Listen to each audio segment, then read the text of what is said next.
Hi, boys and girls. This is Seminarian Steve here, and I'm at Notre Dame Parish. This chapel that I'm in right now is in the rectory. That's the house the priests live in, and it's kind of a smaller chapel, but it's really for the priests to come here to have prayer together and a more of a smaller, quiet space to pray to God.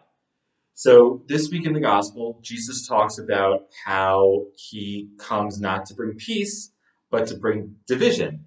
And some of you may be thinking, how is that possible? Because Jesus is supposed to bring peace, peace on earth. That's what he came to do. Yes, he did. But he always wants us to make the choice to follow him. Because God never forces anything on us. We always have the opportunity to choose him. And that is a great gift that God gives us. It's called free will, the freedom to choose to follow Him. And there are people on this earth who, for whatever reason, do not choose to follow God. And we don't know why they choose not to follow Him. That's their own personal choice. But there's always two paths: the path towards God or the path away from God.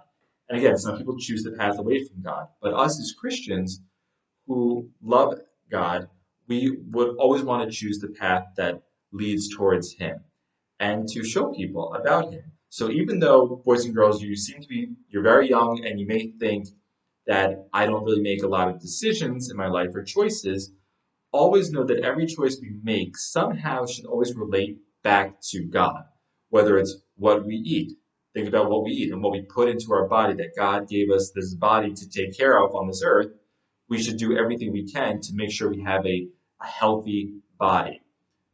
Think about who we're going to hang out with and how we're going to hang out with our friends. To always make sure that we include people and make people feel welcomed in our group of friends and encourage other people.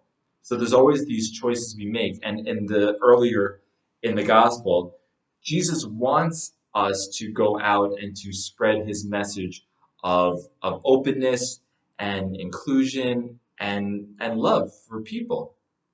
But again, as I said earlier, some people will not follow God and they don't want to follow God. And that's kind of where this division is coming in, that there's always a choice to follow God or not to follow God. And this week, God is telling us to, even if people don't like the choice we make, to follow God. And how do we do that? We come to Mass on Sundays, we pray every day if we're able to, and we love and we serve our family and our friends. That's how we follow God. That is the choice that God always wants us to make, even in the summertime, boys and girls. So even as you're relaxing by the pool, and yeah, school's going to start in the next month, still, this again, the perfect time to make the choices to follow God. And if we are on the path of following God, then we find joy and we find peace.